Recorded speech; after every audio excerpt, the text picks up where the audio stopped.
فقد افترى إثما عظيما. Bismillahirrahmanirrahim. Assalamualaikum warahmatullahi wabarakatuh.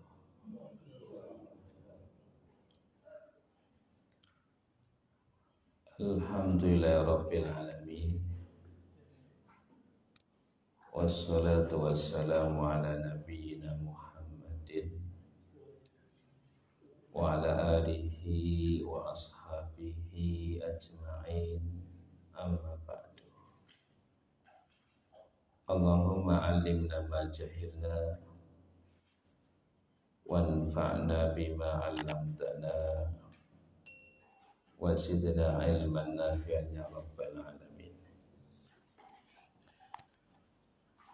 Ikhwani a'azzani Allah wa iyyakum. Alhamdulillah pada pagi hari ini kita bisa melanjutkan daurah pemulasaran jenazah. Kita pada pertemuan yang pertama sudah membahas tentang pasal yang pertama, tentang penanganan orang dalam keadaan sakit, dalam keadaan sakaratul maut, dan ketika baru menikah. Kita masuk pasal kedua, yaitu memandikan mayit atau memandikan jenazah.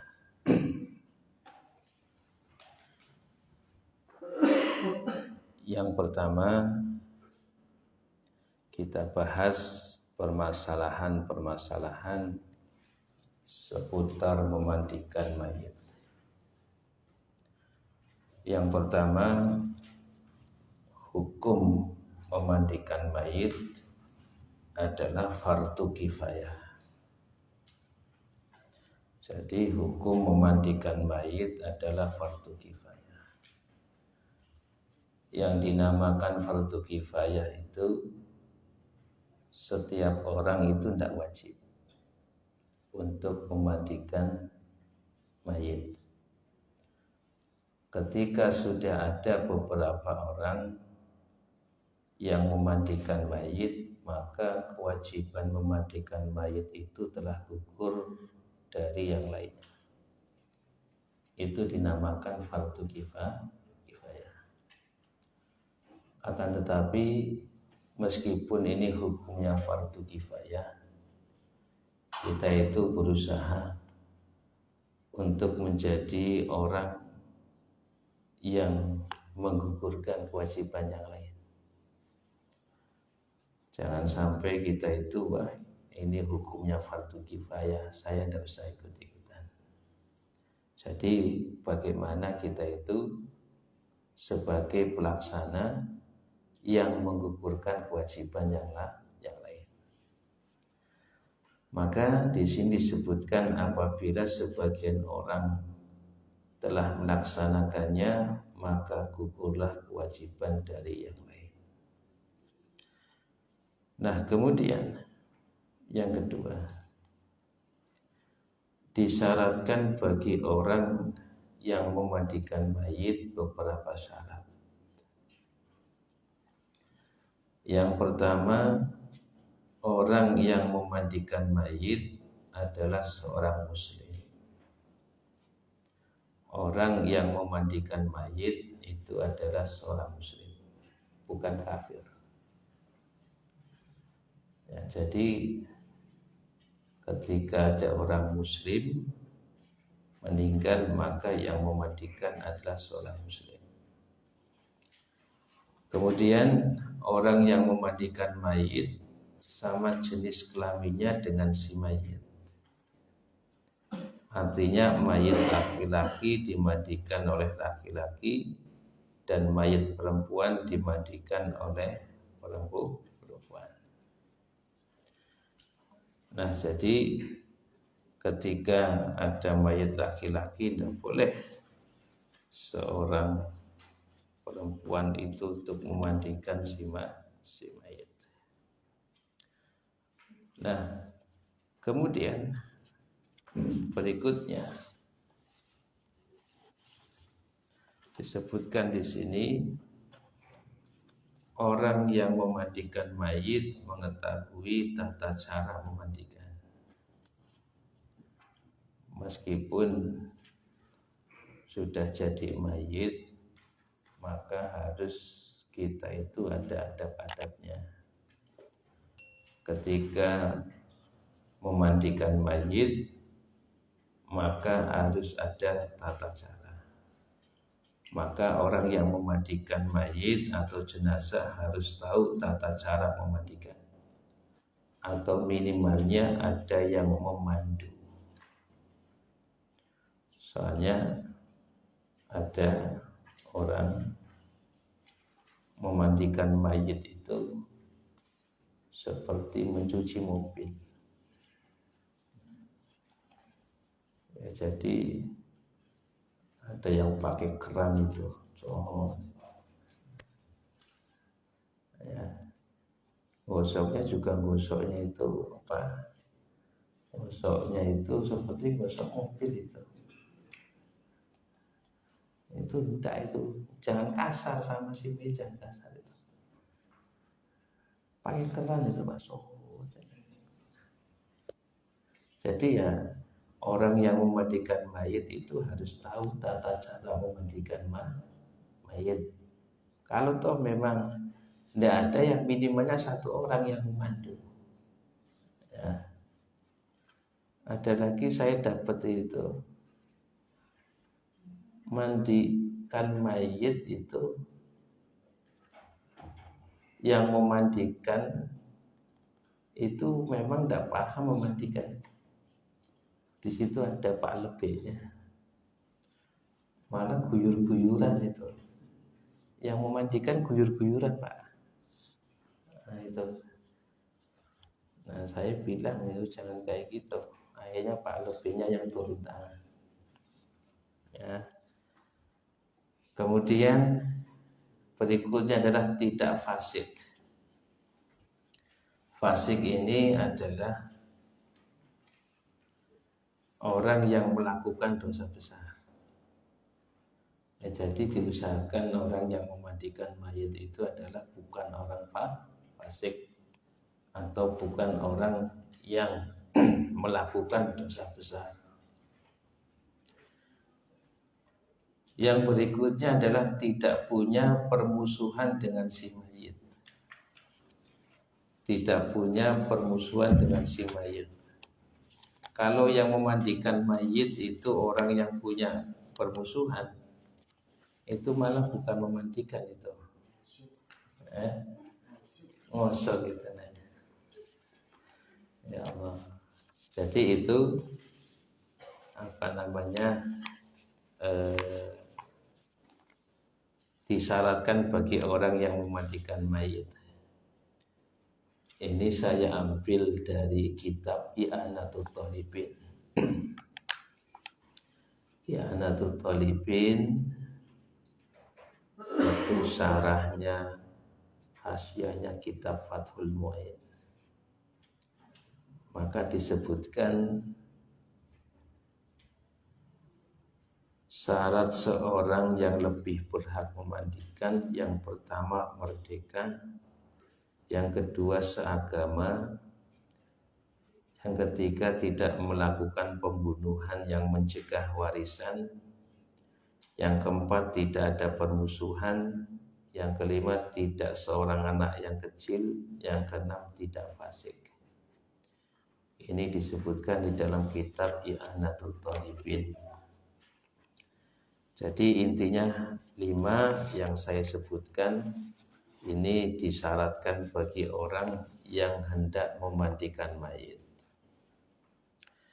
Kemudian yang ketiga, diutamakan orang yang memandikan adalah kerabat dekat si mayit.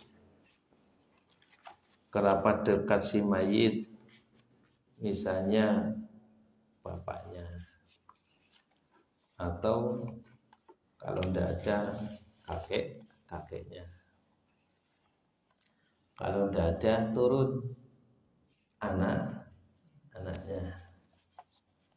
Kalau tidak ada ke samping, yaitu adik atau kakak.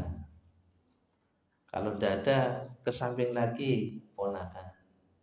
Nah, itu. Jadi ini urut-urutannya demikian. Nah, cuman kadang-kadang memandikan mayit, ponakannya tidak mau memandikan. Kenapa? Takut itu. Apalagi zaman-zaman corona kemarin itu, orang takut memandikan mayit. Jadi yang ketiga itu diutamakan orang yang memandikan adalah kerabat dekat si mayit. Kalau memang masih ada bapaknya yang memandikan. Nah kalau toh memang dah, berarti kakeknya. Bapaknya aja tidak ada, ya kakeknya otomatis. Tapi belum tentu ya, belum tentu. Nah kalau tidak, anaknya turun. Ya kemudian apa cucunya. Kalau tidak nyamping kakak atau adik, kemudian kalau tidak ada ya ponakannya. Oh, itu diutamakan orang yang memandikan adalah kerabat dekat mayit. Kemudian yang keempat, seorang suami diperbolehkan untuk memandikan istri, begitu juga sebaliknya. Nah jadi kalau ada suami istrinya meninggal, boleh memandikan sendiri. Jadi kalau ada yang membantu, ya maka yang membantu adalah kerabat dari istri. Nah, kerabat dari istri. Ya, misalnya adiknya istri ataupun ibunya istri. Ya, kalau toh memang mayitnya itu adalah perempuan atau istrinya, suami boleh memandikan istrinya atau istrinya juga boleh memandikan suaminya. Yang kelima, para ulama sepakat bahwa tempat memandikan mayit harus tertutup dari pandangan orang yang tidak berkepentingan. Makanya ada kebiasaan di kita itu apa? Memandikan mayit di depan rumah. Maka kalau bisa memandikan mayit itu di tempat yang tertutup. Ya, jadi kalau sekarang kan sudah ada paguyuban ya, itu kan ada satir namanya, penutup. Jadi penutup yang segi empat yang memang bisa menutupi dari pandangan orang. Maka sebagaimana yang disebutkan oleh Imam Syafi'i rahimahullahu ta'ala, beliau itu mengatakan, wa yustaru mawdi'uhu alladhi yughassalu fihi, dan diusahakan atau memang diharuskan tempat untuk memandikan mayit itu tempat yang tertutup. Fala yarahu ahadun illa ghasiluhu wa man la budda lahu min ma'unatihi alaihi. Maka kalau tempatnya itu tertutup, tidaklah melihat kecuali orang yang memandikan dan orang yang membantu di dalam pelaksanaan memandikan. Jadi tempatnya itu harus tempat yang tertutup, jangan tempat yang terbuka. Saya pernah melihat taksiyah itu, jadi ketika memandikan itu di depan rumah. Ya, ketika di depan rumah itu ada yang terbuka itu, jangan ya. Jadi tempat untuk memandikan mayit itu harus tertutup. Tapi alhamdulillah sekarang itu setiap RT ataupun RW itu sudah mulai ada paguyuban. Yang kira-kira itu tempat memandikan itu 2 kamar berarti sekitar 6x6 ya, 6 bukan 6x6, 6x3 itu ada. Alhamdulillah tambah lebar.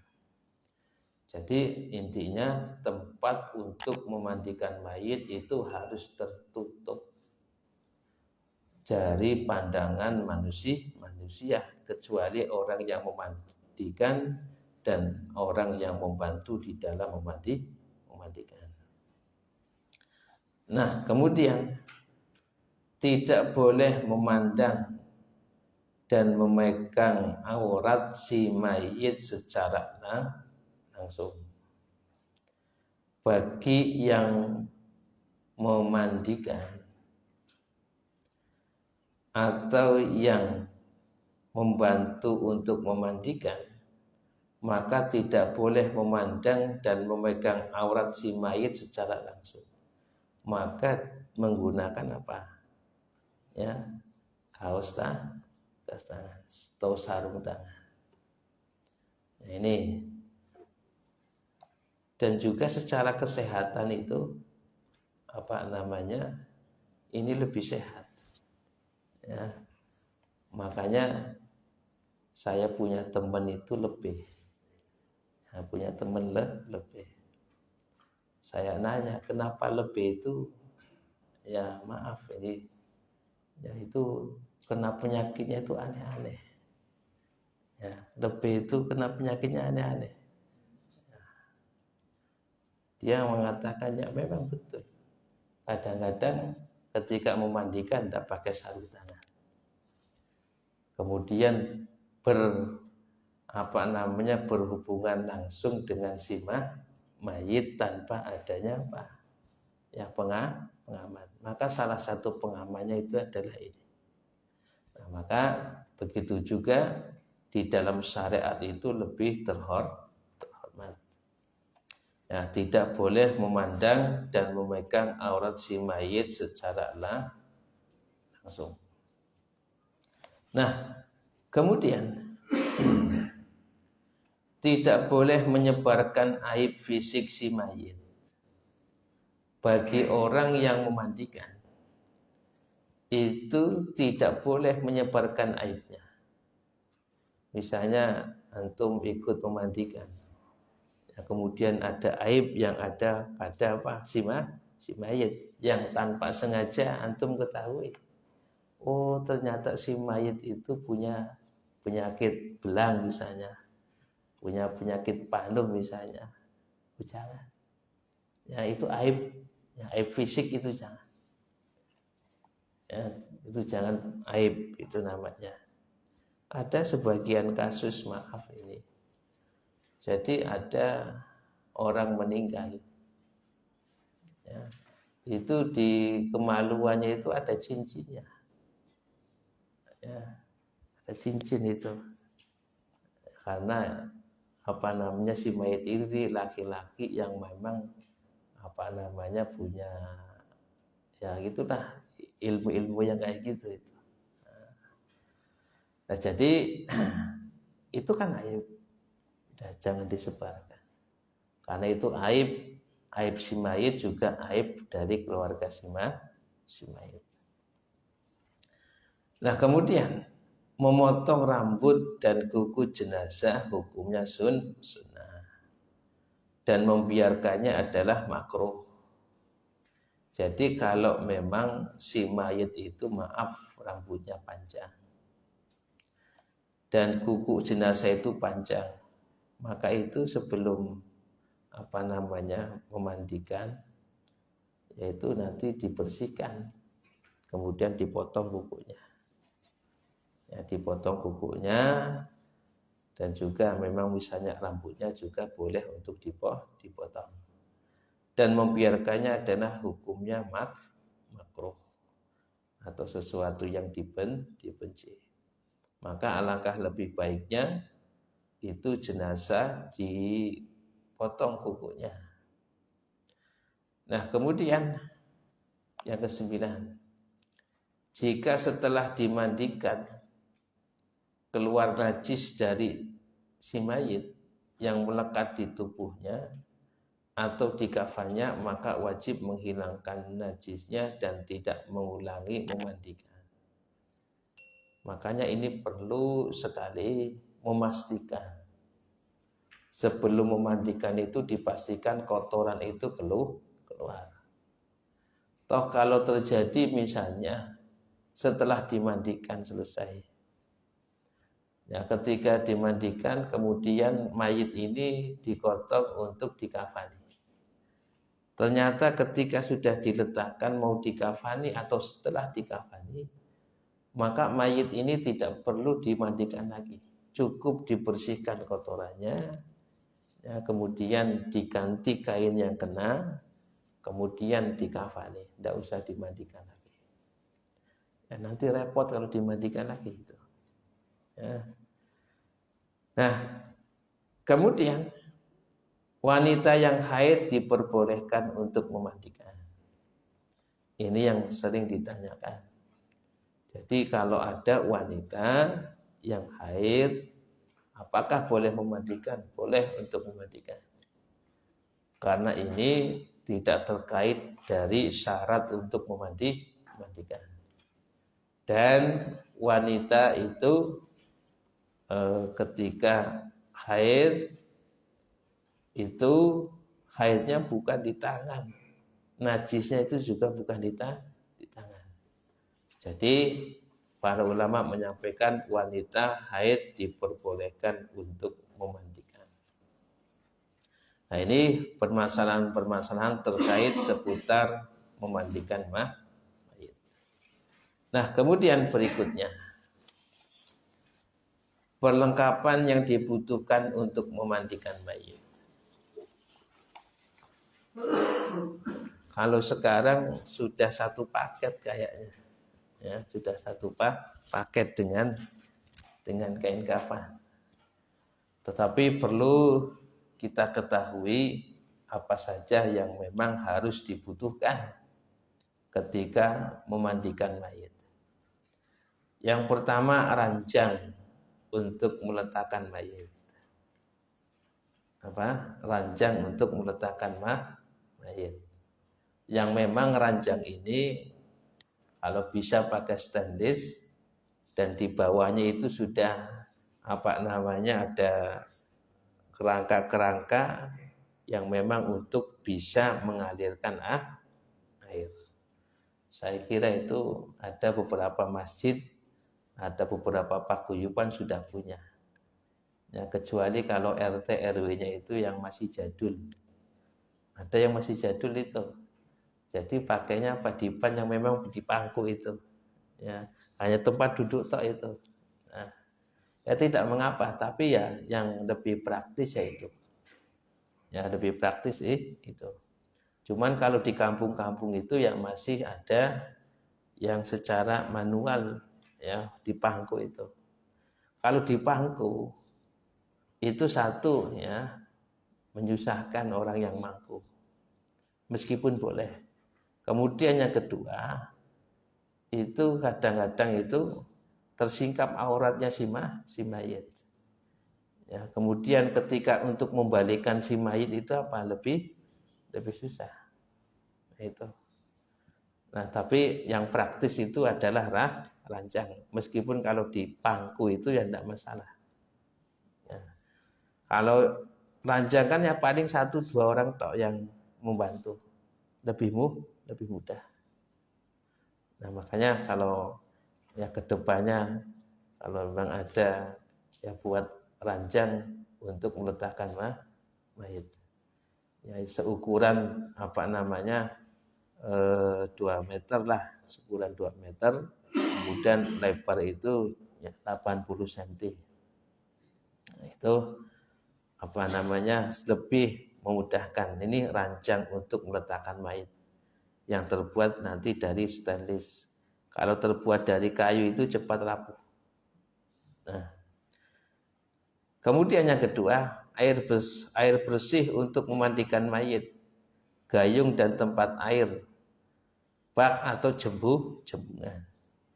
Jembungan itu ya minimalnya 4 jembungan. Ini murni air bersih, ya murni air bersih. Nah, kemudian yang ketiga, sabun air yang diberi bubuk kapur baris dan wangi-wangian tanpa alkohol. Jadi ini wangi-wangian, ya boleh dengan sabun, boleh dengan daun bidara, dengan wangi-wangian yang lainnya. Ini nanti dicampur di air. Biasanya kalau kapur baris itu ditumbuk, ya. Kemudian nanti di situ ada daun bidara juga, kemudian juga bahan-bahan yang lainnya itu. Nanti itu ditaruh di ya baskom ataupun ya kayak mangkok itulah. Nah, itu disiapkan. Ya itu tujuannya apa? Untuk wangian mayit. Itu tidak dicampur di bak itu ya enggak. Ya. Tersendiri itu. Jadi yang air bersih itu yang di jembungan itu ya air yang bersih itu. Ya. Tidak usah dicampuri apa-apa itu. Ya. Kemudian sarung tangan untuk memandikan mayit. Kemudian sedikit kapas. Kapas ini nantinya untuk untuk memastikan anusnya ini betul-betul bersih atau tidak, dan juga nanti kalau sudah bersihkan nanti disumpat. Ya, jadi demikian setelah diistinjakan. Kemudian potongan atau gulungan kain kecil, ya untuk untuk membersihkan, terutama membersihkan gigi ini kan. Gigi itu jangan pakai odol, ya, tidak pakai odol itu. Pakainya kain kecil itu diikatkan di ujung jari ini atau jari kelingking, kemudian sikatnya pakai itu. Ya. Dan juga untuk membersihkan telinga ini, lakukan telinga dan di bawah telinga, dan juga untuk membersihkan persendian itu kain kecil. Makanya ini kalau memang betul-betul memandikan mayit bersih itu ya demikian. Jadi persendian dibersihkan, ya kemudian lakukan badan itu dibersihkan. Kapas tadi untuk menyumpah. Nah, kemudian handuk dan kain khusus basuhan untuk menutupi si mayit ketika dimandikan. Kalau kita mudah namanya patah tapi yang memang untuk menutupin mayit. Jadi nanti disediakan 3. Ya, 3. Nanti ada penjelasan itu ketika mayit sudah diletakkan di ranjang atau di bangku itu nanti kain basahan 1. Ya, nanti diguyur. Nah, kemudian itu nanti diistinjakan. Nah, kemudian nanti diguyur lagi, nanti kan diwudu. Nah, kemudian setelah diwudukan, kemudian mayit ini kan diguyur nanti dengan wangi-wangian, diberi sampo. Nah, nanti diguyur lagi, baru nanti kain basuhannya itu nanti diambil tuh, diganti yang kedua. Baru diguyur dengan air murni tanpa ada campuran apapun. Nah, kemudian nanti setelah diguyur dengan air murni, terakhir itu nanti kapur barus diguyur. Nah, kemudian setelah kapur barus, kain basahannya dicabut lagi, ganti yang ketiga. Nah, setelah ketiga, ya itu nanti sudah diangkat mayitnya. nanti dilap. Nah, itu. Jadi minimalnya berapa? 3. Soalnya ketika memandikan mayit itu biasanya hal-hal yang kayak gini itu sepele tapi nyari itu. Ya itu nanti di kasus kan demikian, mana tapinya itu. Ya biasanya lebihnya nggak ngomong. Jadi kalau memandikan disiapkan minimalnya berapa? 3 itu. Jadi basuhan pertama, basuhan yang kedua, nanti basuhan yang terakhir, nah nanti ditutup. Nah minimalnya 3. Kemudian handuk juga disiapkan. Ketika sudah diangkat, itu nanti mayit itu kan dibersihkan, dilap supaya apa? Tidak basah kain kafannya. Jadi ngelapainya itu sebelum diangkat, ya. Setelah diganti kain basuhannya itu, kemudian dilap handuk. Kemudian pelepah pohon pisang, gedebok ya, gedebok. Sebenarnya secara secara hukum ya boleh-boleh saja tanpa gedebok. Cuman ini kan lebih memudahkan. Ya, misalnya ada satu orang yang jaga. Itu kan nanti kan memandikan mayit itu kan kepalanya di sebelah timur, ya, kakinya itu kan sebelah barat. Nanti di sini ada Ada jembungan ya. Nanti di sana ada satu orang, di sana ada satu orang. Jadi nanti yang memandu itu di tengah ini. Ya. Buyur dari sana, nanti sana suruh itu. Jadi ini nggak langsung ke sini, tidak disuruh pakai ini. Nanti kaki sana guyur saya. Gitu. Ya. Coba kalau di sana nggak pakai itu, dari sana gayungin. Nanti ambil lagi, dia bolak-balik. Ya, jadi itu gunanya demikian. Ya. Jangan pakai kerak, jangan pakai itu itu selang itu jangan itu kayak mandiin mobil itu jangan. Halus ya, jadi mandiin mayit itu ya halus dengan cara yang halus. Itu gunanya demikian. Kenapa sih harus pakai? Enggak harus pakai pelepah, enggak. Cuman untuk memudahkan. Ya, karena kalau enggak pakai itu, Pak, nanti yang gayungin itu, nanti kan jaraknya kan kan agak jauh gitu. Ya, jadi pakai itu kan seru. Jadi kalau memang pemandunya itu coba kepala suruh. Nah itu. Jadi demikian. Soalnya ada kasus itu masing-masing pegang gayung itu. Ada 4 orang pegang gayung itu. Malah jadinya tidak pakai pelepah, malah sengaja buat guyonan itu. Ya. Jadi demikian. Jadi untuk memudahkan. Jadi pelepah pohon pisang itu untuk bisa, misalnya kan ini kan ya panjangnya itu ya sekitar 1 meteran lah. Jadi diguyur itu nanti pas pas sasaran itu. Nanti dari sini kaki. Yang agak lebar ya ininya. Jangan yang sempit. Ya, tapi yang agak lebar dan bentuknya melengkung kayak gini. Untuk mengalirkan air. Itu. Tujuannya itu kan mengalirkan air. Ya. Soalnya kalau nggak dialirkan, ini pasang ini kan 1, 2, jembungnya nanti 3, 4 kan itu. Nanti sebelah timur ada, sebelah barat ada, masing-masing itu. Jadi nanti yang sebelah barat untuk kaki, bagian perut sampai ke kaki.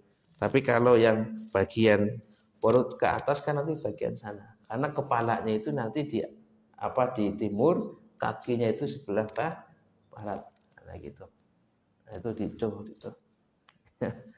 Nah, jangan pakai selang pokoknya itu ya. Mandikan mayat pakai selang. Nah, demikian.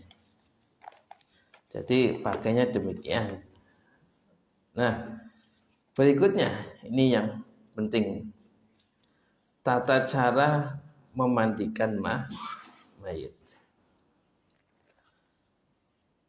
Yang pertama, tempat memandikan jenazah adalah tempat yang sepi, tertutup, tidak ada orang yang masuk kecuali orang yang bertugas memandikan dan pembantunya.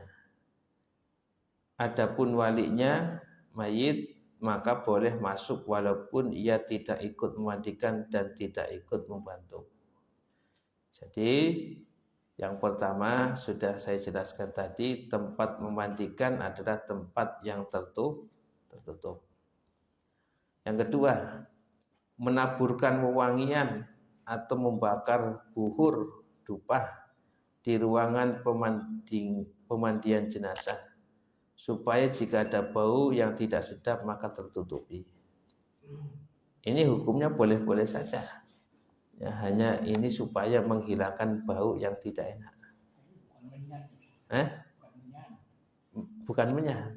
Wangian boleh, cuman kan dulu itu pakainya dupa. Ya, pakainya gaharu itu.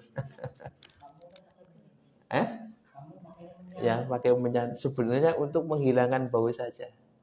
Tujuannya itu pakai menyan atau pakai kayu gaharu atau pakai wewangian, tujuannya cuma satu, menghilangkan bau ya di ruangan pemandian itu.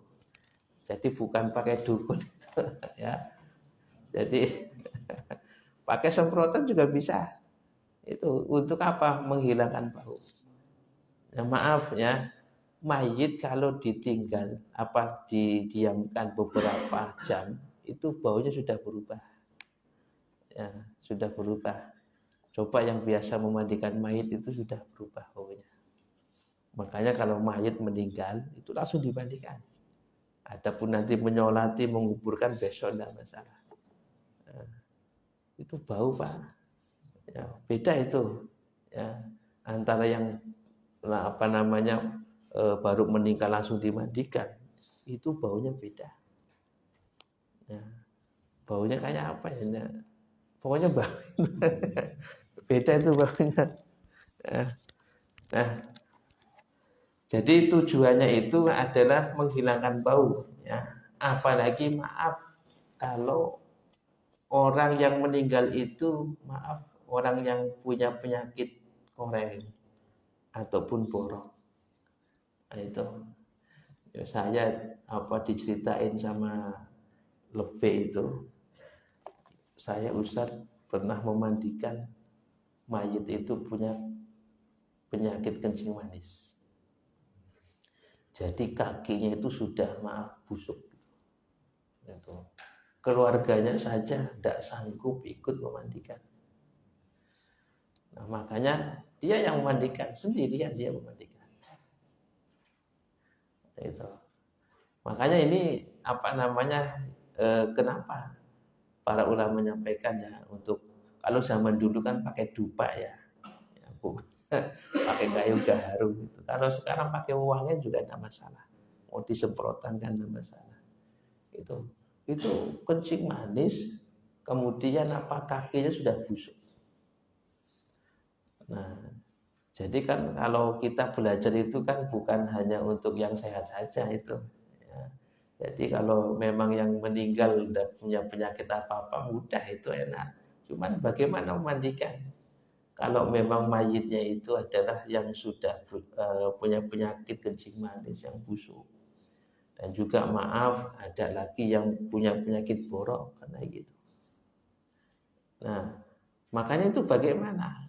Ya, makanya tadi diantaranya adalah pakai pewangi supaya tidak tercium bau yang tidak enak. Dan juga nanti yang luka itu, ya, yang luka itu tidak usah tersiramkan dengan air. Nanti tambah membusuk bau. Lebih cepat itu. Kalau sudah busuk kena air itu bau. Tinggal ditutup saja. Ya, diperban tutup. Nanti ya bagian yang lainnya yang kenapa? Itu. Nah, itu. Nah, kemudian berikutnya, orang yang memandikan jenazah, saya sebut ghusil ya. Ghusil itu orang yang memandikan mayit. Hendaklah memakai sarung tangan. Ya tadi, ya. Meskipun orangnya sudah meninggal, tapi bakterinya masih hidup, masih ada. Maka untuk keamanan itu pakainya sarung tangan. Kemudian yang keempat, alihkan jenazah dari tempat pembaringan ke tempat pemandian.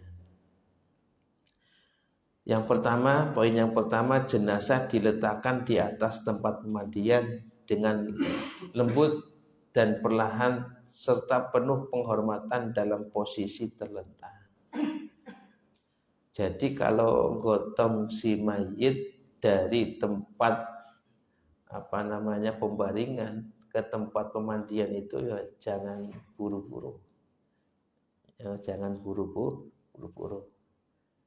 Maka posisi ngangkatnya itu ya ada yang pegang kepala, ada yang pegang badan, ada yang pegang kaki. Ya, ini minimalnya jika gotong mayit itu kadang-kadang jangan 2 orang, nanti melengkung itu. Ya, jadi minimalnya 3.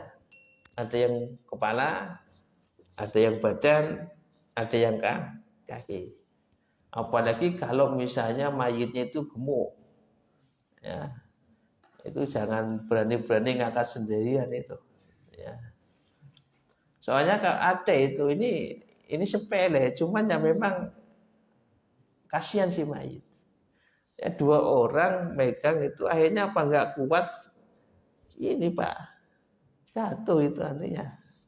Maka itu harus dipastikan ya minimalnya 3 orang, bagian kaki, bagian badan, perut ya, kemudian bagian kepala diangkat. Nah, nanti tidak kuat masalahnya nanti mayitnya jatuh itu. Nah kemudian, dan jika memungkinkan sebaiknya kedua kaki jenazah di hadapan ke kiblat. Kalau memungkinkan tempatnya itu bisa dihadapkan, maka kakinya itu dihadapkan ke kiblat, kepalanya itu sebelah timur, kakinya sebelah barat. Berikutnya, jika bisa, tempat untuk memandikan mayit adalah berupa ranjang. Nah, ini agak kecil, yang alasnya renggang-renggang, supaya bekas air mandi bisa langsung jatuh ke bawah dan tidak tergenang di atas. Nah, jadi habis dibawa, langsung ditaruh di ranjang. Nah, kalau toh memang tidak ada ranjang, ya di pangku. Cuman ngatur orang mangku itu susah, Pak. Ya minimalnya kan ada 6 orang. Ya minimalnya ada berapa? 6 orang. Ya, ini ngatur caranya susah ini. Kadang kalau bahasanya itu ceger-cegeran. Ya kamu aja kayak gitu. Bener Pak, susah Pak saya ngatur Pak. Ya, kadang ini mau, ini tidak mau kan itu kan. Kalau 3 kan tidak bisa membalikan. Harus adanya berapa? 6 kan itu kalau yang di pangku. Kalau pakai ranjang mending. Karena itu paling 3 orang ikut selesai kan itu. Nah, kalau yang di papa ini, yang di pangku ini agak repot. Ya. Kemudian yang kelima, jenazah dimandikan dalam keadaan tertutup semua anggota tubuhnya. Tadi misalnya dengan tapi jenazah diberi pakaian tipis yang menutupi seluruh tubuhnya. Jika tidak memungkinkan, kalau saya rasa ini nggak ada lah ya. Jika tidak memungkinkan atau kesulitan, maka cukup auratnya saja yang ditutupi. Kalau mayitnya itu benar-benar miskin, tidak punya tapih, tidak punya kainnya, minimalnya auratnya yang tertutupi dari pusar ke lutut. Kalau tidak ada, saya kira kayaknya yang lebih baiknya ya memang harus tertutup semuanya. Nah, kemudian diharamkan bagi ghusil. Ghusil itu orang yang memandikan mayit ya, melihat aurat jenazah kecuali suaminya atau istrinya. Dan ghusil wajib memakai alas tangan ketika menyentuh aurat jenazah. Dan sunnah beralas tangan ketika menyentuh bagian tubuh selain aurat. Maaf, ketika menistinjakan. Itu kan berarti yang memandikan itu apa? Memegang auratnya kan? Itu wajib pakai alas. Artinya jangan menyentuh tangan langsung. Ya, jadi pakai sarung tangan. Nah, kemudian kalau yang lainnya yang bukan aurat, maka hukumnya adalah basun sunnah. Nah, sekarang yang ketujuh. Pertama-tama basuhkan jenazah dengan air biasa dari ujung kepala hingga ke ujung kakinya.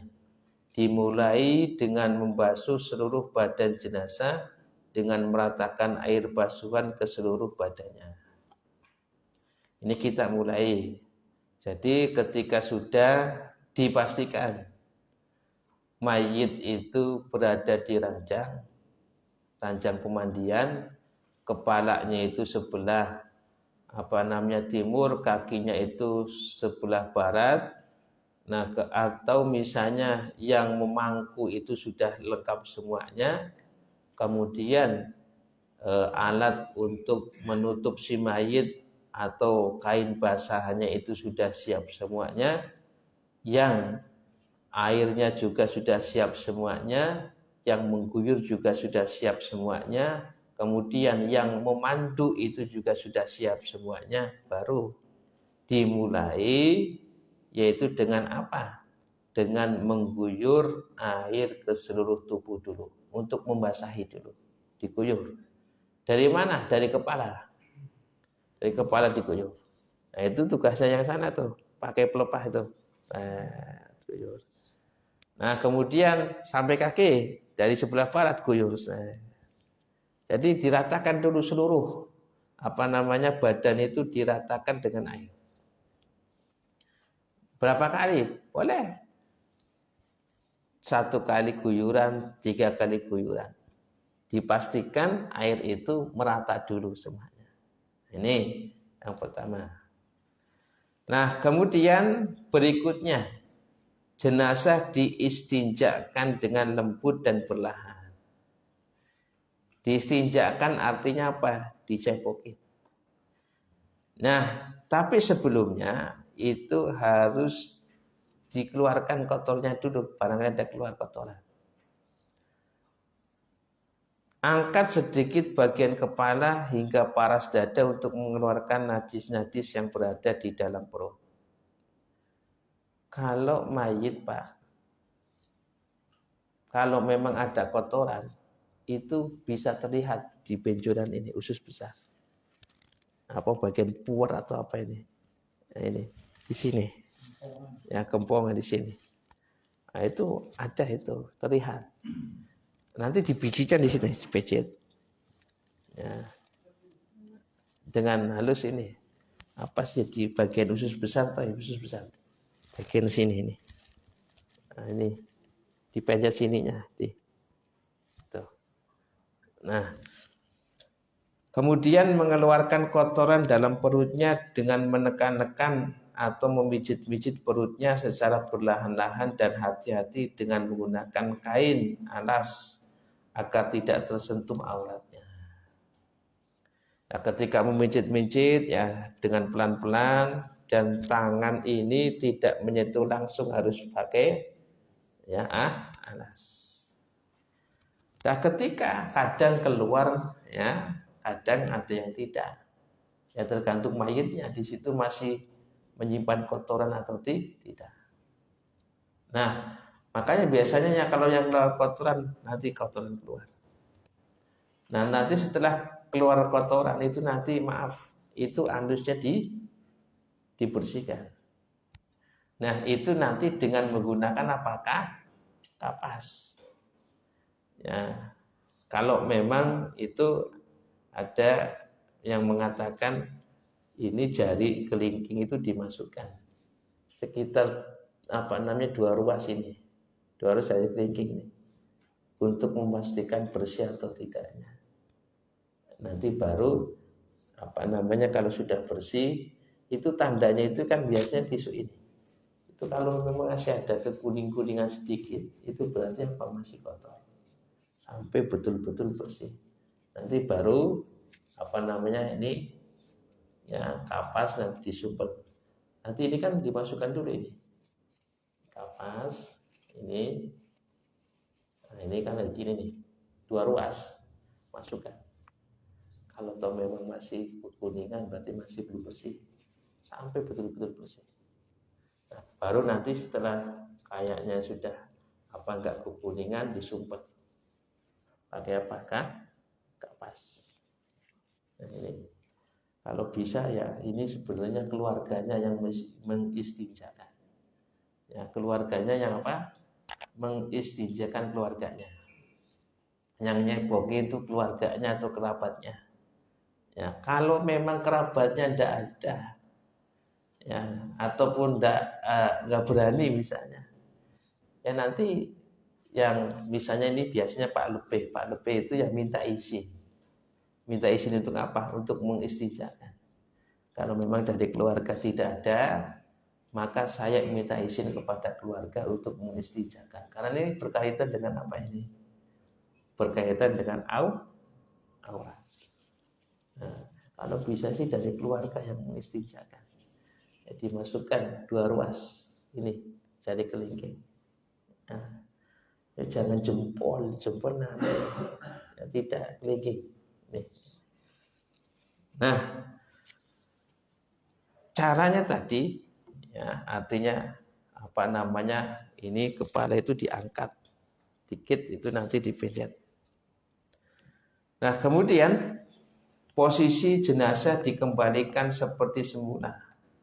Lalu membersihkan 2 lubang kemaluan kubul dan dubur dan sekitarnya dengan menggunakan tangan kiri yang wajib dibungkus dengan kain atau plastik sehingga sisa-sisa kotoran benar-benar hilang.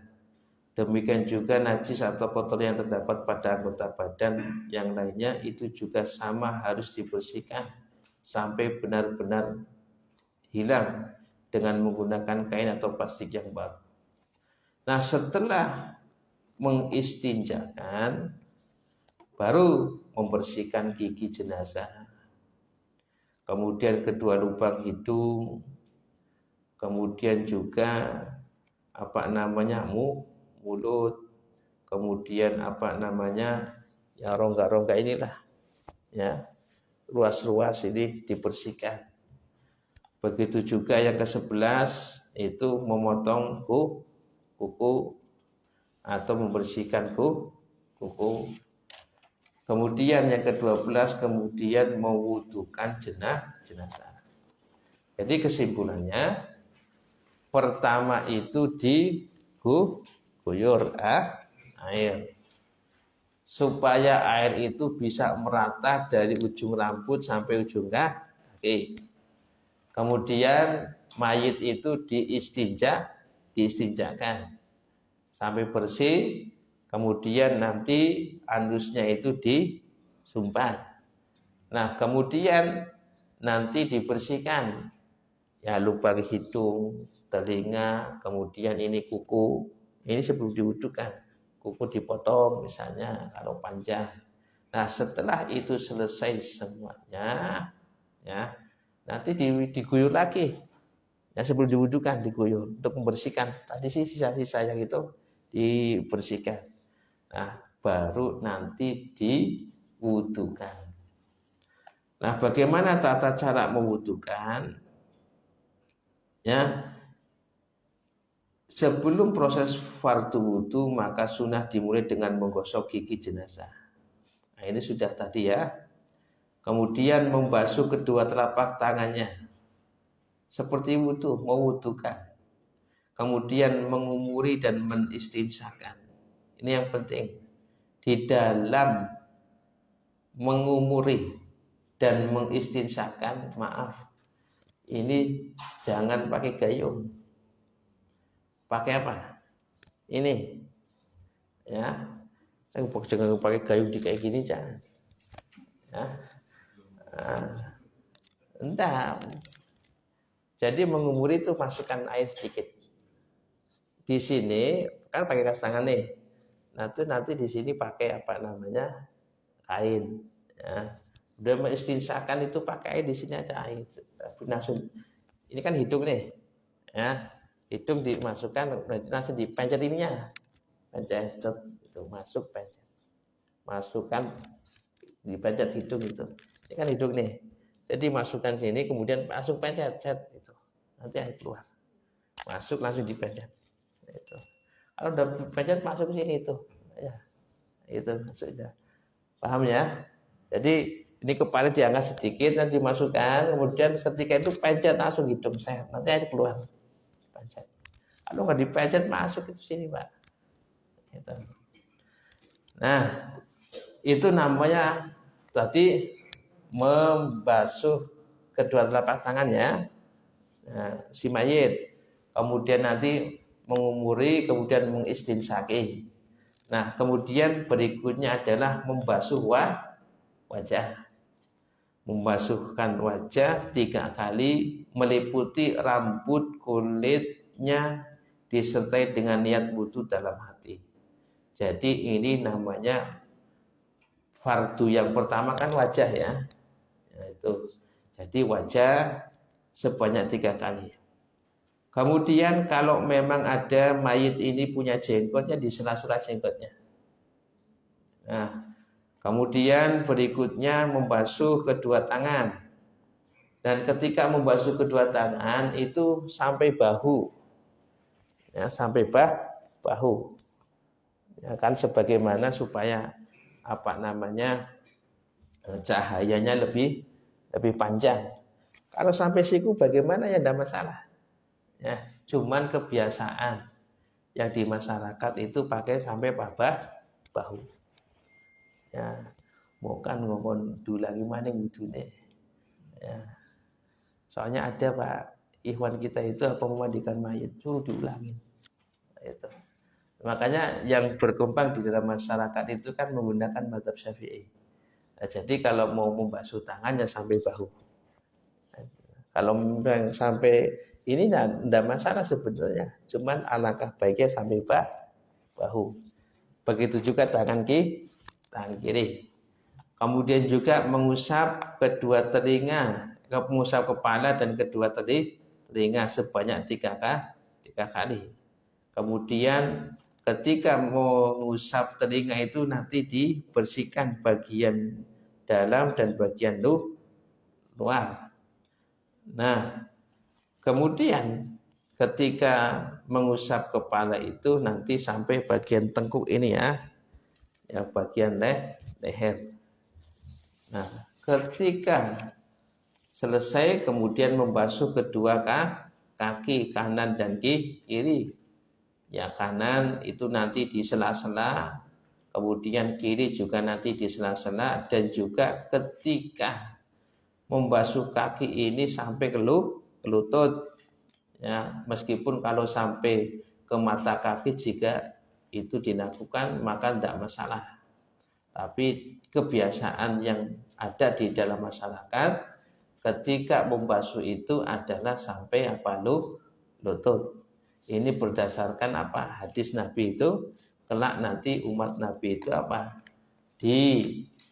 Akan dibangkitkan dari alam kubur itu dalam keadaan huran muhajjalin. Artinya anggota wudunya itu bersinar. Maka barang siapa yang ingin sinarnya itu tambah, maka tambahlah. Misalnya kalau membasuh kedua kaki maka sampai yang lutut. Tapi kalau sampai kedua mata kaki tidak masalah. Nah setelah itu maka orang yang memandikan mayit, memwudukan mayit itu membaca apa? Membaca doa setelah wudu. Nah jadi yang kedua memwudukan mayit. Ketika selesai memwudukan mayit, maka baru kita itu memandikan mayit. Maka setelah selesai mewudukan jenazah, kemudian proses memandikan jenazahnya dilanjutkan. Nah, sekarang poinnya ke-13. Setelah mewudukan jenazah, maka kemudian jenazah dimandikan dengan mencampur air dengan sider, daun bidara Arab atau sabun atau sampo. Dan untuk sempurnanya jenazah dimandikan sebanyak 3 kali secara berurutan sebagai berikut. Yang pertama, membasuh mayit mulai kepala hingga telinga, kaki dengan air dicampur sider, daun bidara Arab atau sabun atau sampo, yaitu dengan cara yang pertama mengguyurkan air ke kepala si mayit. Jadi kan setelah diwudukan kan selesai wudu.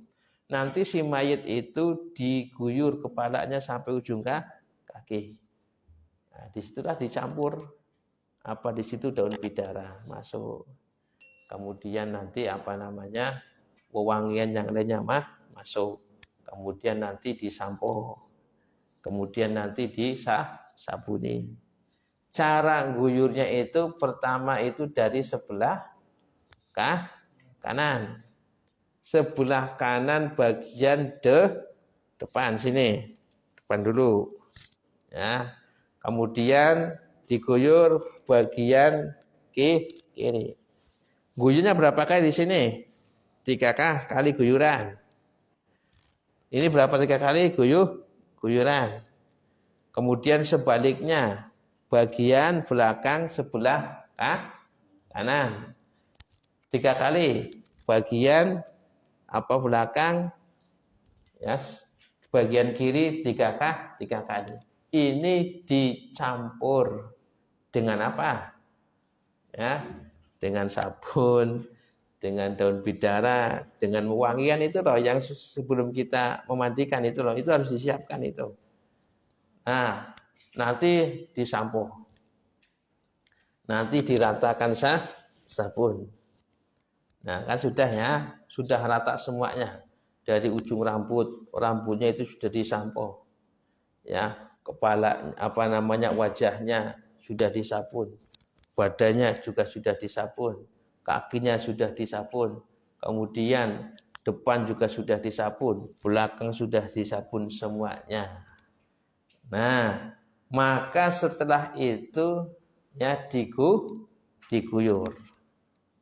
Ya, diguyur lagi. Nah, ketika diguyur berarti ini guyuran berapa? Kedua. Guyuran yang pertama itu pakai apa? Ya, pakai sampo, pakai wangian. Ya. Kemudian setelah itu kan diguyur kedua kalinya itu untuk menghilangkan apa? Sabun. Ya, menghilangkan apa? Sampo sampai bersih. Ya, diusahakan kepala itu apa? Pada guyuran yang kedua ya. Pada guyuran yang kedua itu apa? Ya, itu diusahakan ini kepala sudah tidak ada samponya lagi. Ya. Kemudian badan juga sudah sabun-sabun sudah bersih. Dari bagian depan, dari bagian belakang itu sudah bersih semuanya. Nah, maka setelah itu ya nanti kainnya itu diganti. Ya, diganti. Kemudian setelah diganti ya, kemudian ini guyuran yang ketiga. Guyuran yang ketiga adalah air murni. Tidak dicampur apapun. Ya, dan inilah air yang suci dan menyucikan diguyur. Nah, dari ujung rambut sampai ujung kaki, bagian depan, bagian belakang itu harus kena air semuanya. Dari ujung rambut sana, kan bagian sana itu yang guyur. Kaki ini yang guyur. Depan, belakang. Nah, setelah selesai semuanya sudah dipastikan bersih, sudah dipastikan kena air yang suci dan menyucikan. Kalau basuhan yang kedua kan masih tercampur itu enggak. ya masih tercampur wangi-wangian, kan itu. Itu namanya kalau di dalam mazhab Syafi'i itu belum suci. Ya karena apa? Sudah tercampur dengan benda yang suci, maka airnya itu suci tapi tidak mensucikan. Nah, maka basuhannya ketiga, sebelum basuhannya ketiga, itu ditarik dulu, tapinya diganti. Nah, kemudian ditutup kembali, baru diguyur basuhannya ketiga. Ketika basuhannya ketiga dengan menggunakan air murni, diusahakan seluruh tubuhnya itu tersiram dengan air. Ketika sudah dipastikan sudah kena air semuanya, nah baru terakhir itu diguyur dengan kapur barus. Diguyur dengan kapur barus.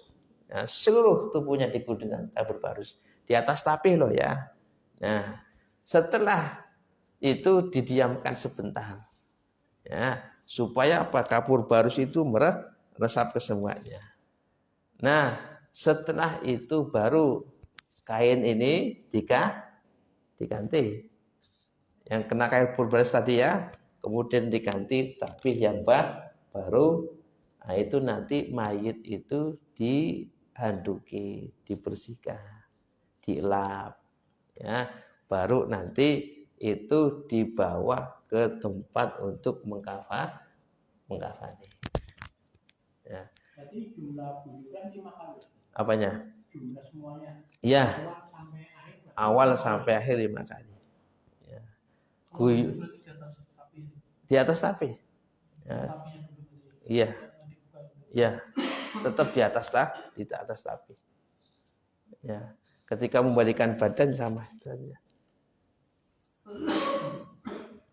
Jadi guyurannya berapa tadi? 5 kali. Dari awal ya, dari awal sampai Jadi yang pertama untuk basah. Kedua ya. Ketiga bilas. 4 air murni. 5 iya. Kapur barus. Nanti lebih aduknya nanti dipraktek.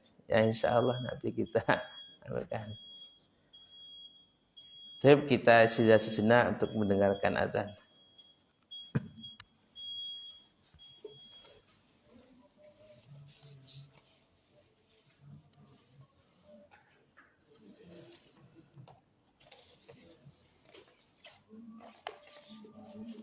Silakan azan dulu, nanti kita lanjutkan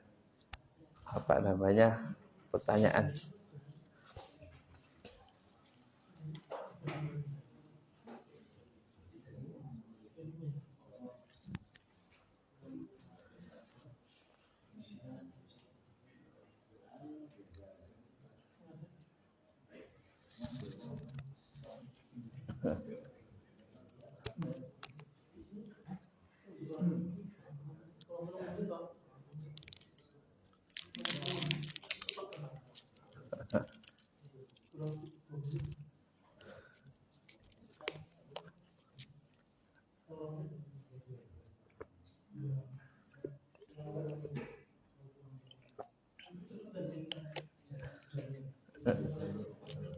Cepetan. Silahkan barang ada yang mau ditanyakan, monggo. Ya.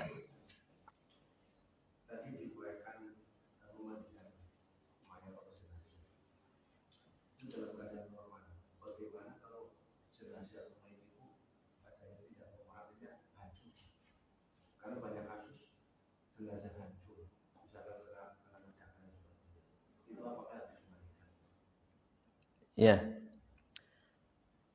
Itu saya sudah menerangkan pada pertemuan yang lalu. Kalau di dalam jenazah yang memang hanya ada potongan tangan tok, hanya potongan kaki tok, kan gitu. Apakah ini dimandikan atau tidak dimandikan? Dimandikan, dibasuh saja. Hanya dibasuh, kemudian dibungkus, kemudian dikafan. Dikuburkan. Itu demikian. Itu penjelasan daripada ulama demikian.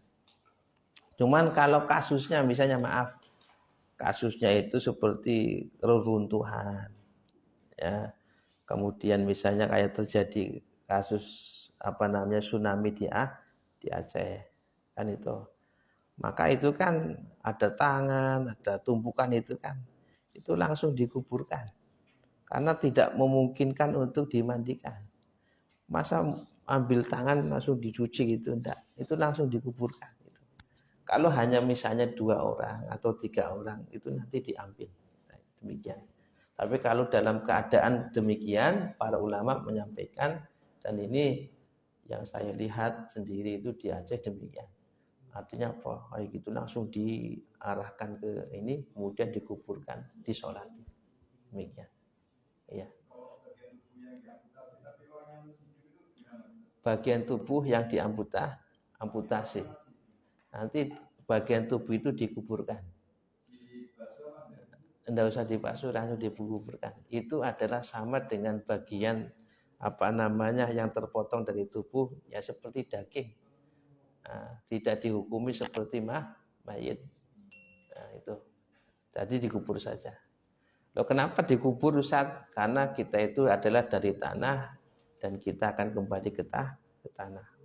Wallahu a'lam bishawab. Ya.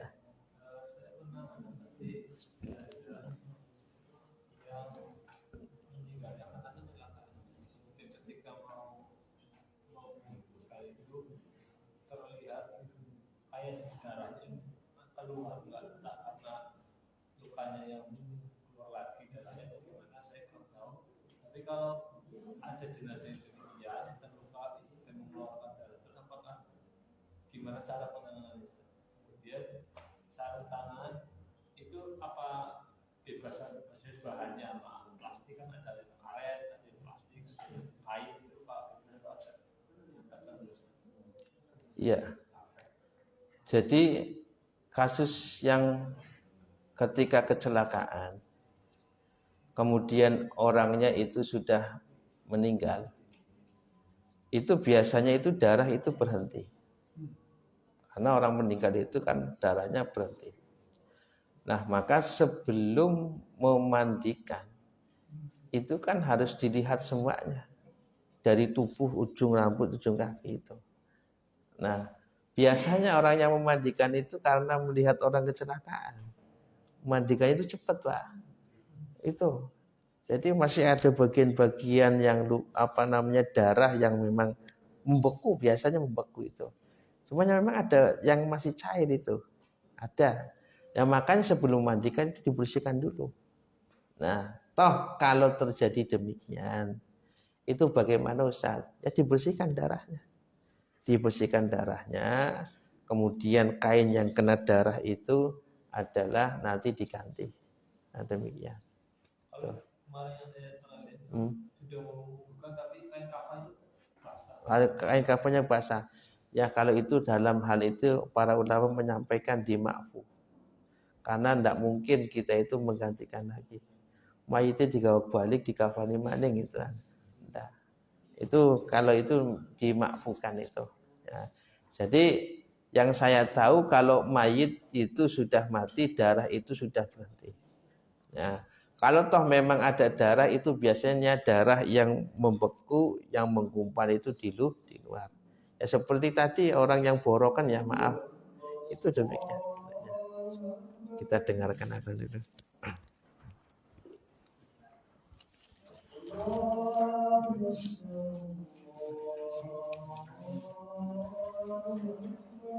Allah.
Saya silakan barangkali ini mau tanyakan kembali, monggo. Masalah sarung tangan itu para ulama menyampaikan sebatas untuk bisa mencegah air nempel di tangan. Ya, maka bahannya itu ya bahan yang tidak meresap air. Ya, jadi istilahnya kalau pakai sarung tangan ya maka supaya melindungi air itu nempel di tangan itu, dan juga untuk melindungi tangan kita nempel di aurat langsung. Jadi para ulama menyampaikan bahan yang bisa mencegah air. Allah a'lam bishawab. Ya, silakan.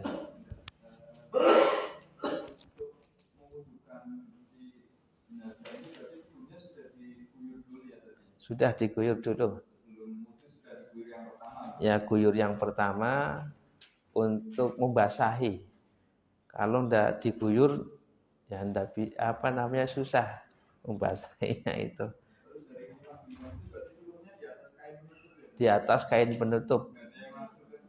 Ndak, di atas kain penutup. Jadi di atas kain penutup nanti kan air itu kan masuk itu. Ya. Soalnya kalau ndak di kain penutup itu nanti terbuka auratnya. Ya. Soalnya maaf saya pernah menyaksikan sendiri, mungkin karena ribet ya ada tapihnya itu. Tapihnya dibuang. Paling di sini tok. Nah, itu. Kesuwen itu. Ya Allah, saya bilang ada Pak, saya menyaksikan sendiri Pak. Ribet itu, katanya ribet itu. Iya. Kalau menyabuni tubuhnya. Ya di bawah tapih, iya. Makanya fungsinya kaos tangan demikian. Bukan di tapihnya enggak. Ini. Itu. Ya, silakan. Kalau enggak pakai enggak masalah. Cuman kalau di warga itu kan biasanya pakai mangku. Di pangku. Ya. Kalau di pangku itu memang pakainya pelepah kurma. Kalau enggak itu repot. Jadi pakai gayung terus nanti datang ini. Ya susah itu. Ya, tapi kalau enggak pakai enggak masalah. Ya. Apanya? Pralon juga enggak masalah. Ya, cuman biasanya kalau pakai pralon kadang-kadang cari pralon yang susah itu.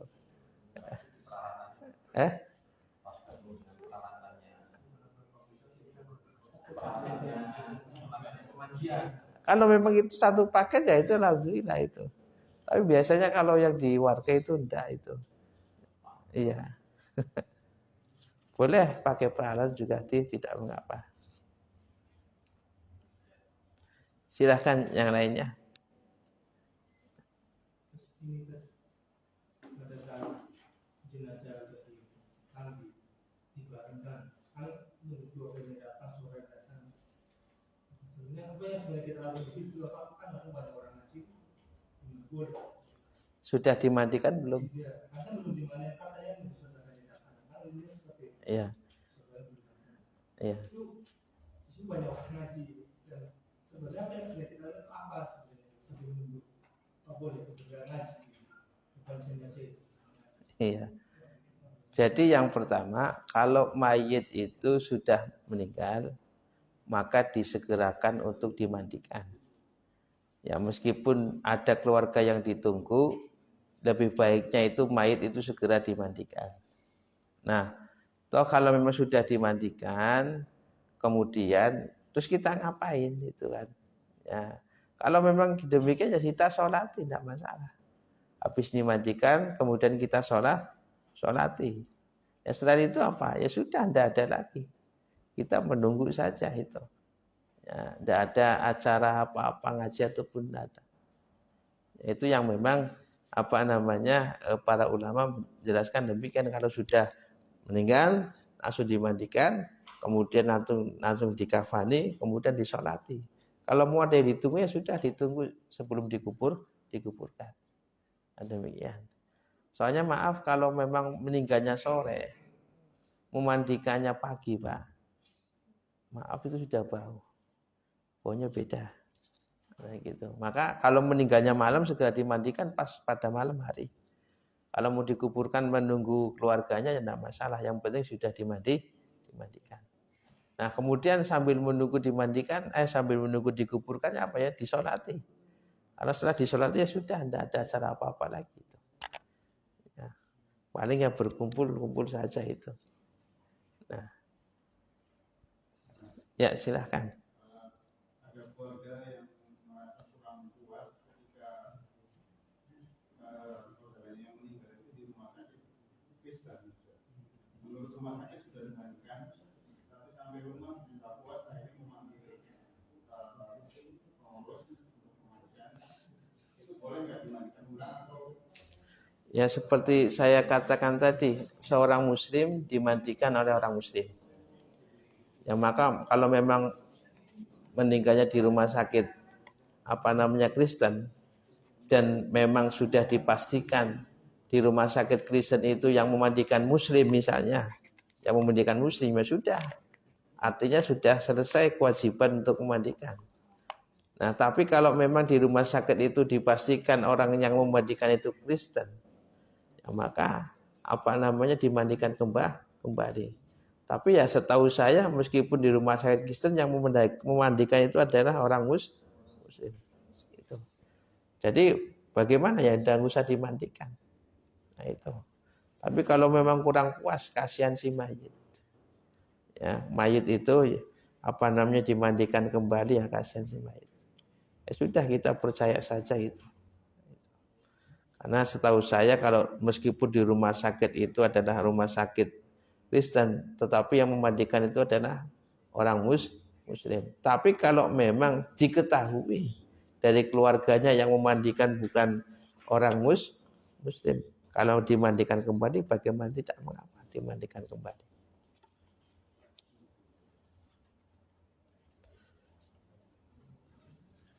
Ya, silakan.